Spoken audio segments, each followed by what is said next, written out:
Letter 13.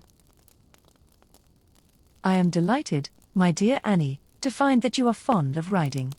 There is something noble and invigorating in the exercise. If your horse is tractable and docile, you soon begin to consider him as your friend, and, if he is refractory, you feel a pride in being able, by skill, to conquer a powerful being, possessing strength so superior to your own. I like to see a lady ride well and fearlessly, and, in short, the only drawback I can find to the pleasure your letter gave me is the somewhat mysterious malady of your horse, on which you consult me. You say that, though a fine-spirited creature when you are on its back, it appears dull and stupid when first brought out, and that it shuffles against things as if it were half-blind. You say you have consulted a veterinary surgeon, who says that there is no disease in the eyes, so that I suspect the evil lies where you have probably never thought of looking for it, viz. in the stable. If your stable is dark, the mystery is explained at once, and I think it is very probable that this may be the case, as you tell me that your horse is kept in a stable, apart from the rest, that it may be taken more care of. I believe, indeed, that more of the diseases of horses depend on the stable than is generally imagined. If the stable be dark, the eyes are affected, and if it be damp, the horse is liable to catch cold, and coughs, inflammation of the lungs, and finally broken wind, are the results. Another evil in many cases arises from the stable that you would not readily think of, and that is, if the doorway is too small, and the posts on each side of it sharp-edged, the hair of the horses is frequently injured in going in and out. Horses are, in fact, much more delicate than is generally imagined, and many of the diseases with which they are afflicted arise from a want of proper attention to their comforts. On this account, the first thing to be attended to in the management of a horse is to see that its stable is spacious, light, well-aired, and dry. In attending to the latter point, however, care should be taken that there is a drain in the center, and at the back of the stall, and that the paving is as nearly level as possible.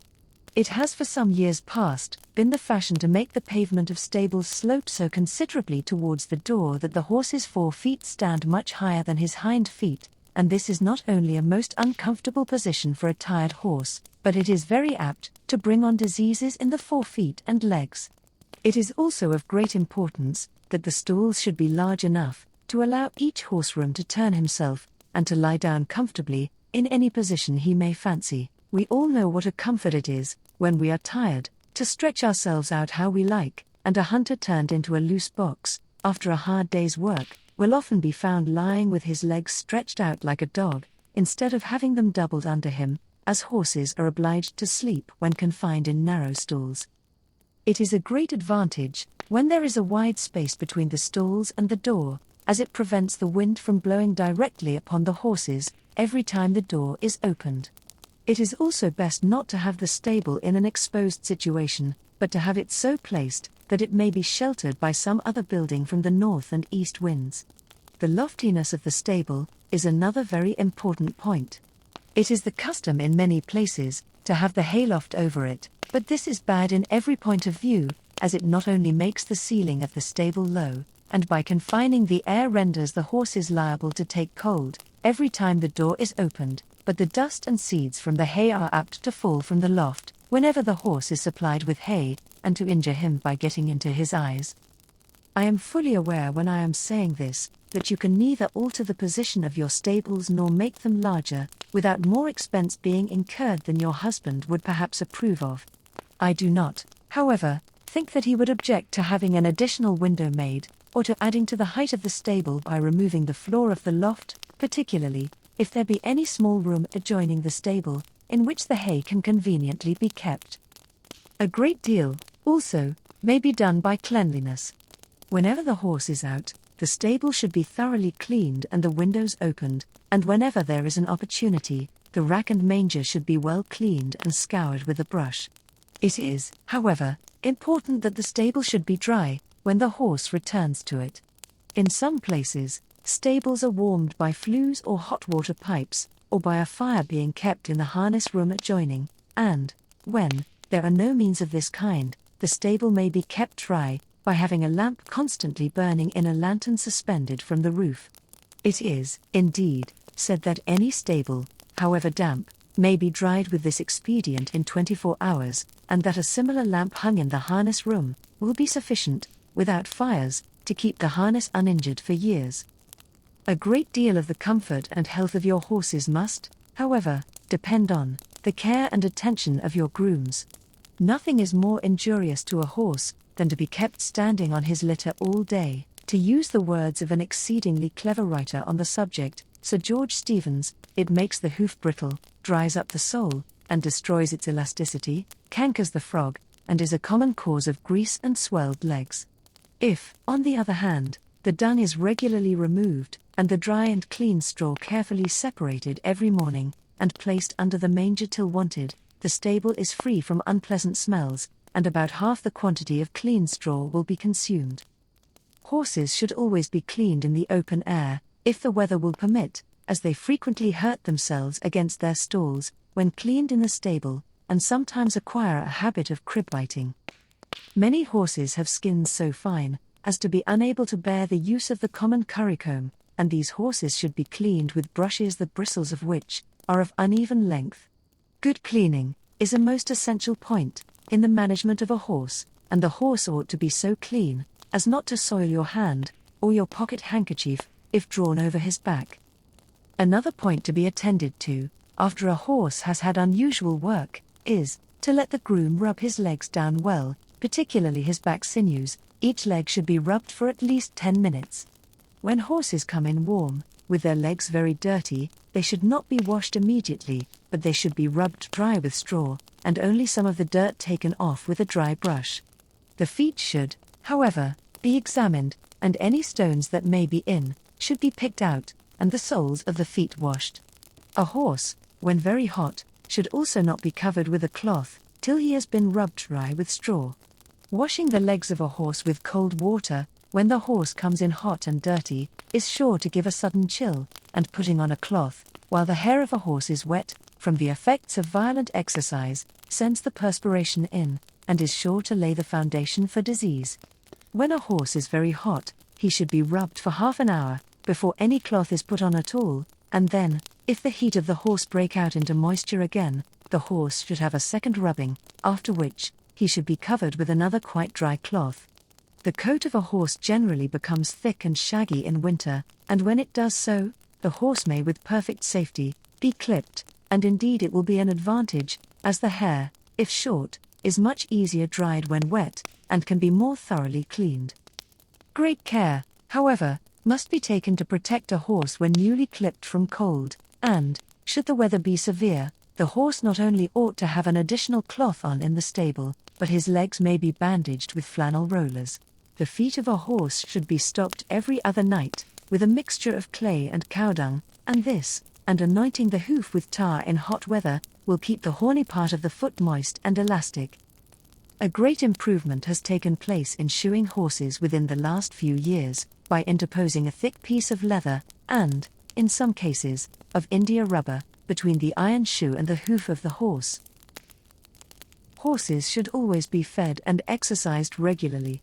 If the hay be cut, less will be wasted, and if the oats be bruised and mixed with cut straw, 3 feeds a day will generally be sufficient instead of 4.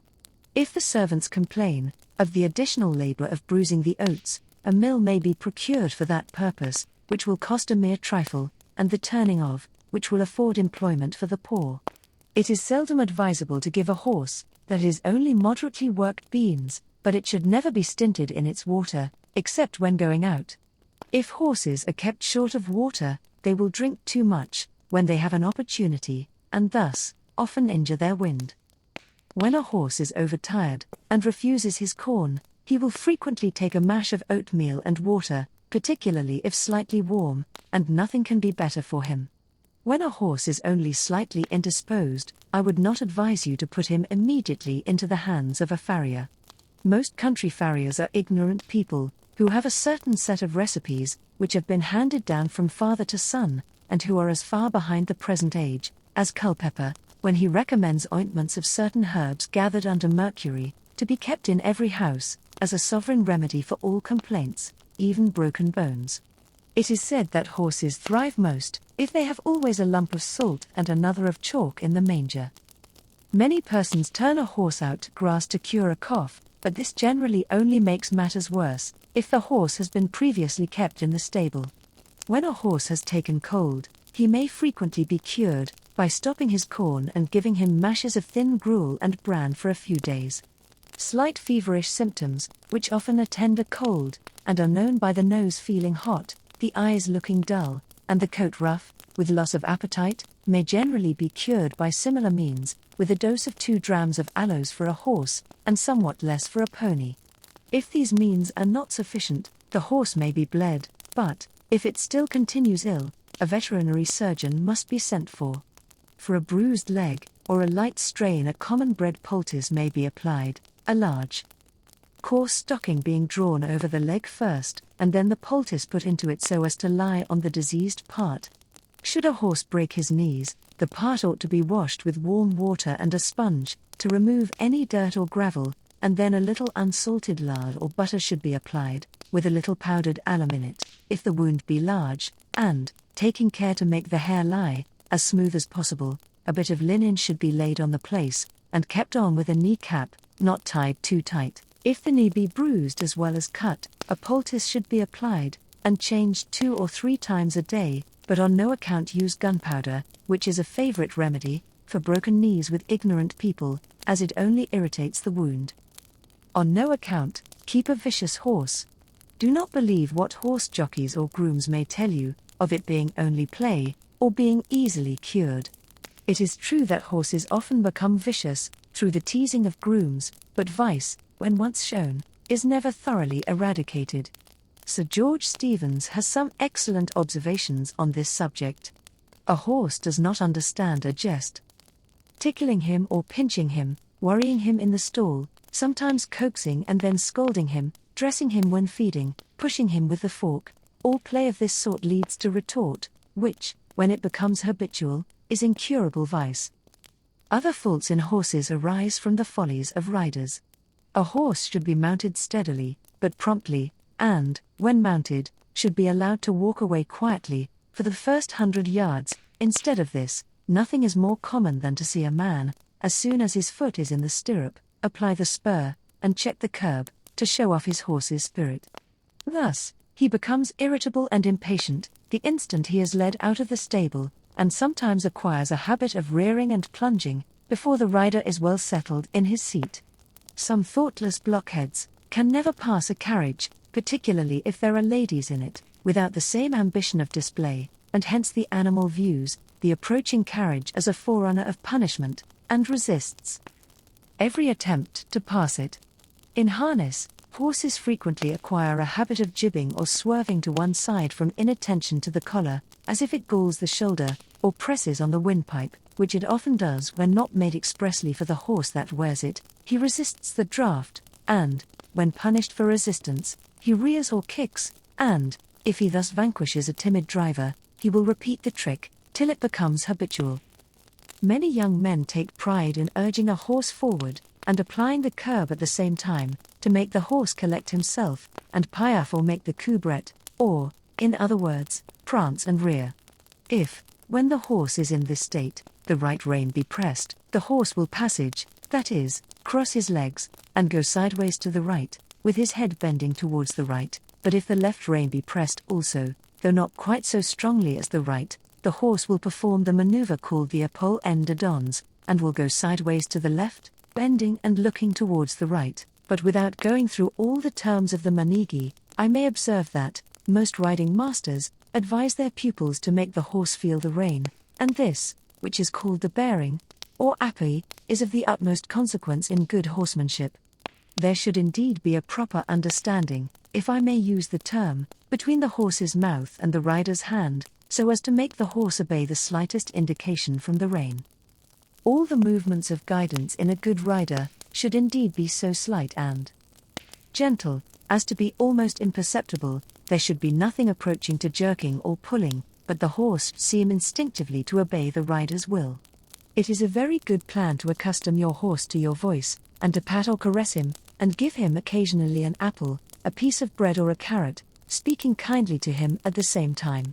Horses may indeed be taught as many tricks as dogs, and sometimes more. I have known several instances of shooting ponies learning to open gates, and I have heard of others who have been taught to pick up a handkerchief, a glove, or even a whip, in their mouths, and to turn their heads round with it, so as to give it to their rider. Whenever you ride out, take care that your hair is combed smoothly off your face, and firmly twisted up behind. Your hat should also fit properly, and be tied firmly under your chin, not merely for the comfort it will give you, but because, if either your hair or your hat should feel loose, and you should put up your hand to arrange them, you might touch the horse with your whip, or slacken your hold of the reins in such a manner as to expose yourself to the greatest danger. It is hardly possible to give directions for holding the reins properly by words, as you would learn better in 5 minutes by being shown, than from a volume of descriptions. I may, however, advise you to take care to sit in the center of your saddle, and not to hang by the left croutal of your pommel. You should also take care to keep your body erect, or slightly leaning backwards, as, if you allow yourself to lean forwards, you will not only have an awkward air, but be in danger of making your horse stumble, by your weight being thrown too much upon its shoulders. The reins look best when held only in the left hand, while the whip is held in the right, care being taken to carry it in such a manner as not to irritate the flank of the horse.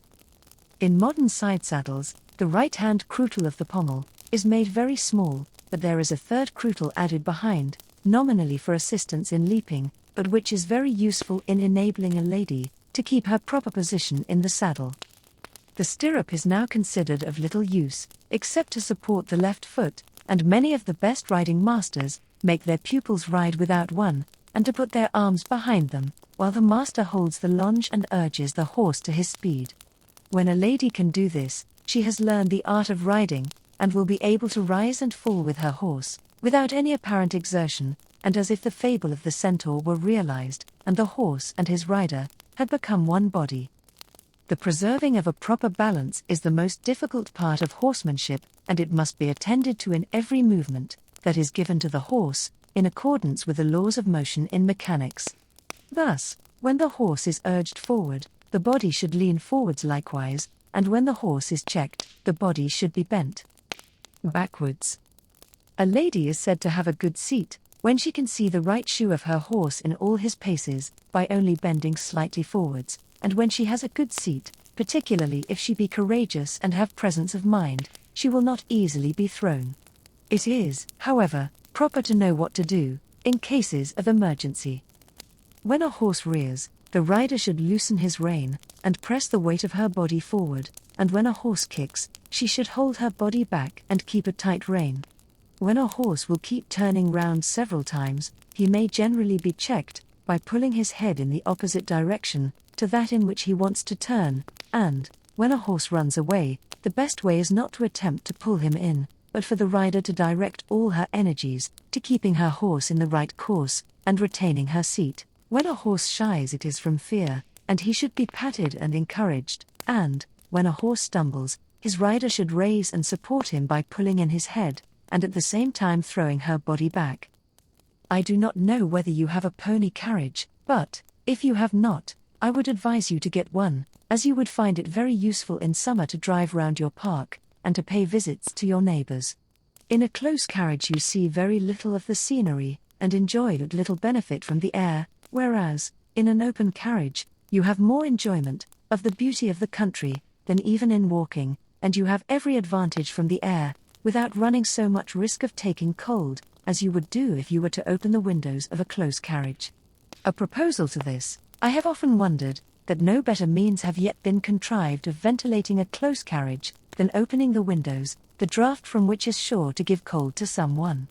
Surely a ventilator might be fixed in the roof, and a little shutter contrived to slide below it, when it was not wanted, which might be moved by a string inside the carriage. But to return to your pony carriage. If you buy one, take especial care that it runs light, as it is not only a relief to the feelings, to know that your horses have as light a weight to draw as possible, but you will find the motion of such a carriage infinitely more agreeable than that of one which is dragged along with difficulty. Besides, a pony carriage that is intended only to carry a light weight, and to run over smooth turf or a good road, need not be built so strongly as a travelling carriage, which is to convey luggage as well as passengers, and which will be exposed to all the rough treatment it is likely to meet with at inns, as well as the shaking it will probably undergo, from the different kinds of roads to be driven over.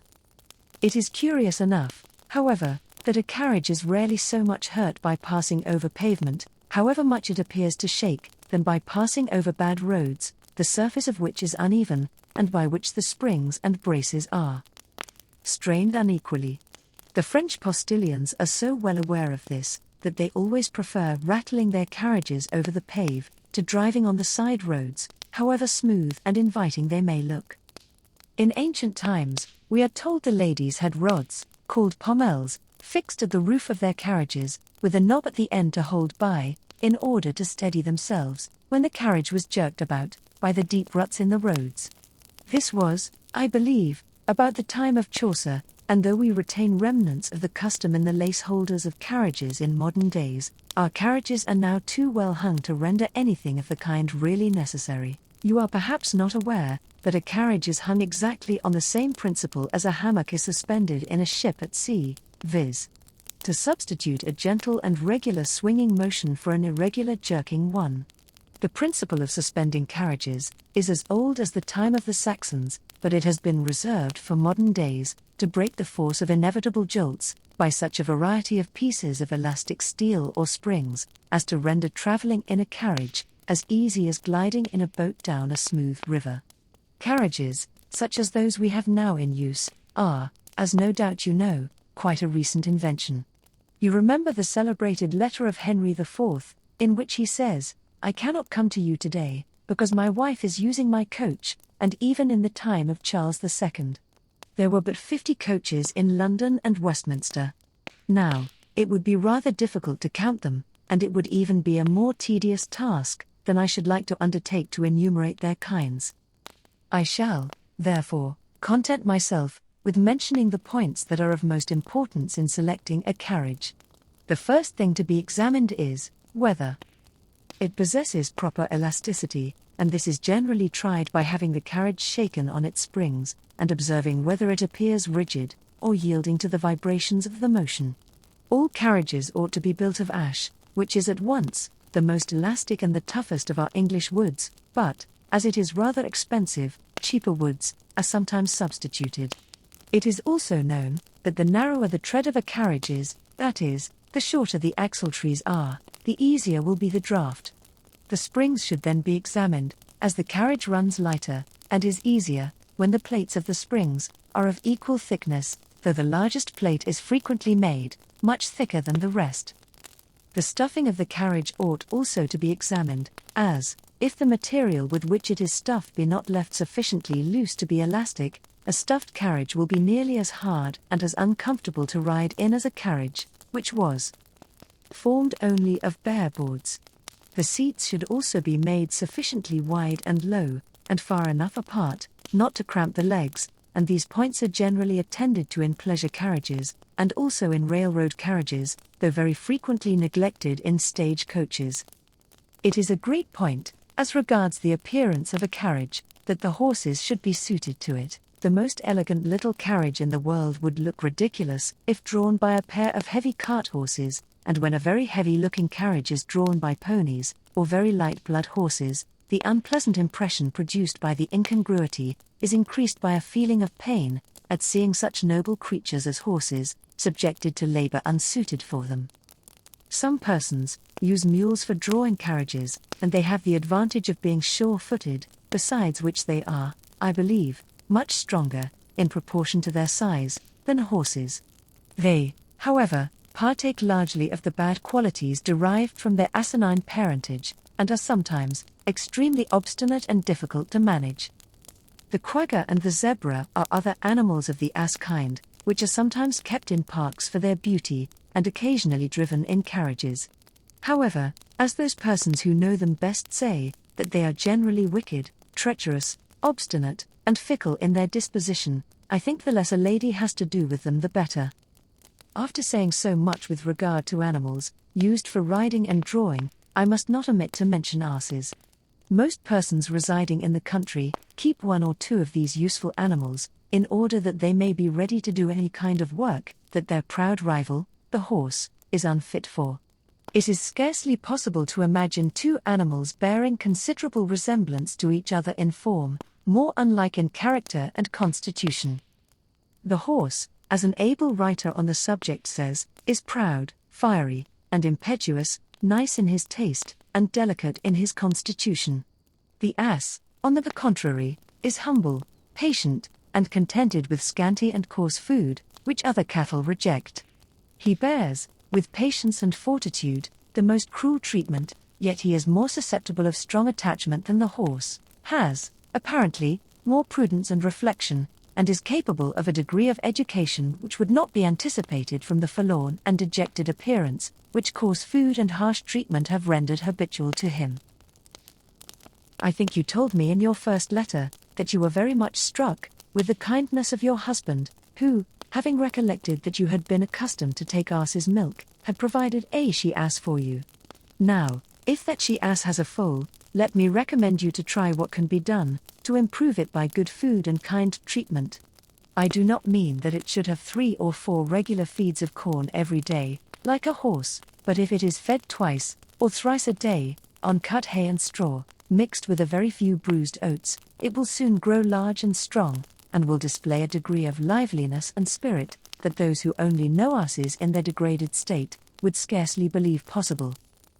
Though asses are proverbially hardy, warmth seems congenial to them, and it is a well-known fact, that in Persia and Arabia asses are noble and high-spirited creatures, fetching a higher price than horses, and generally preferred to them. For the saddle. Even in Spain they are frequently 15 hands high, that is, as large as a good-sized horse, while in the north, they are small, and by no means common. Till lately, they were very seldom seen in either Scotland or Sweden, and they are unknown in Norway. If you bring up your little donkey as I have advised, I think you will find it advantageous to have it regularly cleaned like a horse, and you need not be afraid of your groom hurting it with the curry comb, as the skin of the ass is remarkably thick. It must, however, be broken in and regularly trained, before you venture to ride it, as you will find it full of spirit. The usual age for breaking donkeys in is at 3 years old, but, as yours will be rather precocious, I think you may begin when it is about 2 years old. Asses and mules are admirably adapted for mountainous countries, as their hoofs are long, and furnished with very sharp rims, leaving a hollow in the center like the ring of a pattern. The hoof of the horse, on the contrary, is round and nearly flat underneath. It is the peculiar formation of the foot that renders mules so valuable in Spain, where there are so many mountain ridges to be climbed over, and I have been told that, in Spain, 60 guineas English is by no means an uncommon price to be given for a good mule. You must not form any idea of what your donkey will be, from the specimens you have seen at watering places, for no doubt you remember what the Irishman said of a Ramsgate donkey, that it was the hardest worked creature in the universe, for it was carrying angels all the day, and spirits all the night. Your donkey, on the contrary, will spurn the ground beneath him, and I expect, when I come to see you, to find you cantering over the downs upon it, with your little dog Fairstar, running by your side. Having mentioned your pretty little spaniel, reminds me that I promised to give you some hints on dog management, and I think I cannot make a more useful conclusion to my letter. In the first place, it is generally allowed by the learned in such matters, that whenever a dog becomes very fat, which lapdogs are very apt to do, it is sure to have that distressing disease called the canine asthma. How many poor dogs have I heard, wheezing and panting with this complaint, and how earnestly have I longed to become their doctor. When the disease is of moderate standing, very frequently a little abstinence, and feeding regularly, but only at stated times, will give relief, but, if this is not enough, 1 grain of tartar emetic with 2, 3, or 4 grains of calomel, according to the size of the dog, will effect a cure. Sore eyes are for the most part produced by some derangement of the stomach, and, for their cure, putting a stick of sulphur in some water within reach of the dog, will generally be sufficient. The water should be changed every day, but the same piece of sulphur will do for months. Almost all young dogs are liable to the distemper, and it kills many. When seized with it before they are 18 months old, they generally die, but after that age it is much less likely to prove fatal. Most dog doctors give a dose of tartar emetic and calomel, like that I have mentioned above, if they are called in while the disease is in its first stage, but, when it is attended with a kind of dysentery, they give balls made of prepared chalk, gum arabic, and conserve of roses, and the dog is fed on rice milk. The best cure, however, is, I believe, a powder sold in the chemists' shops compounded especially for this disease, and you must observe, whatever means of cure may be adopted, it is essential during the whole progress of the complaint that the dog should be kept warm and well fed. When dogs have fits, they may generally be cured by throwing cold water over them, and inflammation of the lungs requires bleeding. Inflammation of the bowels is generally incurable, as is likewise canine madness, and in the latter case, of course, the dog should be killed as soon as possible. Should, however, any human being or any animal be bitten, the following remedy has been recommended to me, by a highly valued friend, who had it from an eminent French surgeon. It is simply to mix 2 tablespoonfuls of fresh chloride of lime, in powder, with half a pint of water, and with this keep continually washing the wound. The chlorine evolved by this process is said to possess the power of decomposing the virus, but I hope and trust you may never have occasion to try its efficacy. Chloride of lime is, you know, wonderfully efficacious in preventing infection, and in dispelling noxious gases. As I am partial to cats, I cannot resist saying a few words respecting them.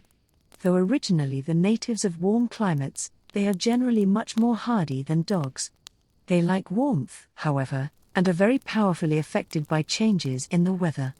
You are, perhaps, not aware that there are 4 distinct races of cats, viz., the tabby, which includes the black cats, and which is nearest allied to the wild kinds, the tortoise-shell cat, which came originally from Spain, and the males of which are buff, with stripes of a darker hue, the white and light-colored cats, which have reddish eyes and a greyish tint in their fur, and are descended from the Chartreuse breed, and the Angora cats, which are quite distinct from all the others, and are known by their long fur. The tailless cats of Cornwall and the Isle of Man belong to the Chartreuse breed, and they are the ugliest of their kind, as the Angora cats are the handsomest. Cats are seldom ill, except from cold, which generally gets well without any particular care being taken of it, but when they have any serious disease, it generally proves fatal. If you are enjoying Ambience World's narration of The Lady's Country Companion, please consider subscribing and hitting the notification bell, so that you will not miss out on the next chapters.